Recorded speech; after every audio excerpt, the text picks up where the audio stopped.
రాష్ట్రాల్లో సాగవుతున్న ప్రధాన వాణిజ్య పంట మిరప దాదాపు 5 లక్షల హెక్టార్లలో సాగవుతుండగా ఒక్క ఖమ్మం జిల్లాలోనే దాదాపు 20,000 హెక్టార్లలో సాగవుతోంది. ప్రస్తుతం కురుస్తున్న వర్షాలకు చాలా చోట్ల బ్యాక్టీరియా ఆకుమచ్చ తెగులు సోకినట్లు రైతులు ఆందోళన వ్యక్తం చేస్తున్నారు. దీని నివారణకు రైతులు చేపట్టాల్సిన సమగ్ర సస్యరక్షణ గురించి తెలియజేస్తున్నారు ప్రధాన శాస్త్రవేత్త డాక్టర్ జె హేమంత్ కుమార్.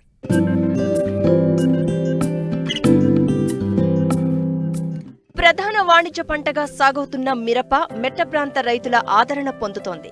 ఇప్పటికే తెలుగు రాష్ట్రాల్లో నాటిన మిరప తోటలు 15 నుండి 35 రోజుల దశలో ఉన్నాయి. అయితే వరుసగా కురిసిన వర్షాలకు తోటల్లో నీరు నిలవడం, వాతావరణం మబ్బుగా ఉండడం వల్ల చాలా చోట్ల బ్యాక్టీరియా ఆకుమచ్చ తెగులు ఆశించినట్లు శాస్త్రవేత్తలు గుర్తించారు. ముఖ్యంగా ఖమ్మం జిల్లాలో చాలా చోట్ల ఈ తెగులు ఆశించి తీవ్రంగా నష్టపరుస్తోంది. సకాలంలో గుర్తించి ఆకుమచ్చ తెగులును అరికడితే నాణ్యమైన దిగుబడులు పొందవచ్చంటూ వివరాలు తెలియజేస్తున్నారు ప్రధాన శాస్త్రవేత్త డాక్టర్ జె హేమంత్ కుమార్. మిరప వయసు చూసుకున్నట్టయితే 15 నుంచి 45 రోజుల దశలో ఉంది. కొన్ని ప్రాంతాల్లో కానీ చూసుకున్నట్టయితే బ్యాక్టీరియా ఆకుమచ్చ తెగులు ఎక్కువగా ఆశించి ఆకులన్నీ కూడా పసుపు మారి రాలిపోవటం అనేది మనం గమనిస్తూ ఉన్నాము. ఈ బ్యాక్టీరియా ఆకుమచ్చ తెగులు ముఖ్యంగా ఆకుల మీద, అదే రకంగా కాండం మీద, అదే రకంగా కొన్నిసార్లు కానీ చూసుకున్నట్టయితే కాయల మీద కూడా మనకు కనిపించేదానికి అవకాశం ఉంటుంది. ముఖ్యంగా ఈ యొక్క బ్యాక్టీరియా ఆకుమచ్చ తెగులు లక్షణాలు ఆకుల మీద కానీ చూసుకున్నట్టయితే ఆకుల మీద నిర్దిష్టమైనటువంటి ఆకారం లేని మచ్చలు ఏర్పడటం, దాని తర్వాత చూసుకున్నట్టయితే ఈ మచ్చల చుట్టూ కానీ చూసుకున్నట్టయితే పసుపచ్చ వలయాలు కానీ గమనించేదానికి అవకాశం ఉంటుంది. ముఖ్యంగా ఈ 3-4 మచ్చలు ఒకసారి కలిసిపోవడం వల్ల చూసుకున్నట్టయితే ఆకంతా కూడా ఎండిపోయి దాని ద్వారా ఆకంతా కూడా రాలిపోయేదానికి కూడా అవకాశం ఉంటుంది. ముఖ్యంగా దీని యొక్క ఉధృతి కానీ చూసుకున్నట్టయితే కింద ఆకుల్లో మొదటి స్టార్ట్ అయ్యి దాని తర్వాత పై ఆకులకి విస్తరించడం అనేది దీని యొక్క ముఖ్య లక్షణంగా గుర్తించేదానికి అవకాశం ఉంటుంది. కాండం మీద మచ్చలు ఏర్పడటం, అదే రకంగా ఈ కాండం మీద జిగురు ఊసినటువంటి మచ్చలు ఏర్పడటం, దాంతోపాటు మనం చూసుకున్నట్టయితే ఎక్కడైతే ఈ మచ్చలు ఏర్పడిందో అక్కడ క్యాంకరస్ గ్రోత్లా కనిపించడం, కొమ్మలు కూడా కొంతవరకు ఎండిపోయేదానికి కూడా కొన్ని పరిస్థితుల్లో, ముఖ్యంగా వాతావరణం అనుకూలంగా ఉన్నటువంటి పరిస్థితుల్లో మనం గమనించేదానికి వీలుంటుంది.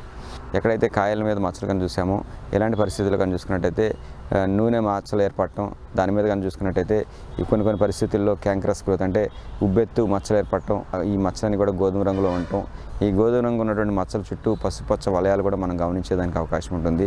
తద్వారా మనం చూసుకున్నట్టయితే ఈ యొక్క మచ్చలు ఎక్కువ అవటం వల్ల కాయ యొక్క నాణ్యత తగ్గిపోవటం, తద్వారా మార్కెట్లో సరైనటువంటి ధర పలకపోవటం వల్ల నష్టం వచ్చేదానికి అవకాశం ఉంటుంది.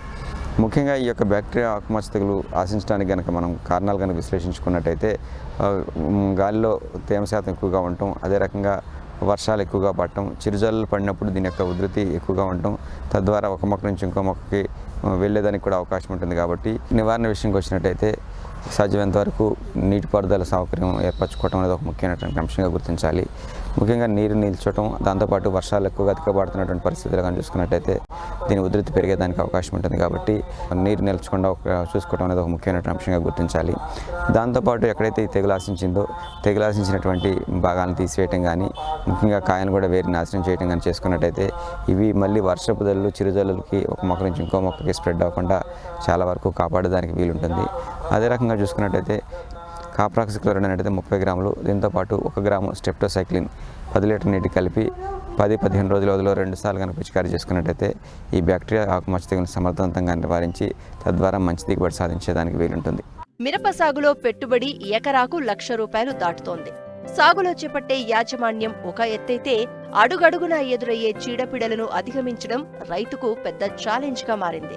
సకాలంలో చీడపీడలను గుర్తించి శాస్త్రవేత్తల సలహాలు, సూచనల ప్రకారం సమగ్ర యాజమాన్య పద్ధతులను పాటిస్తే మంచి దిగుబడులను పొంది రైతు ఆర్థికంగా నిలదొక్కుంటాడు.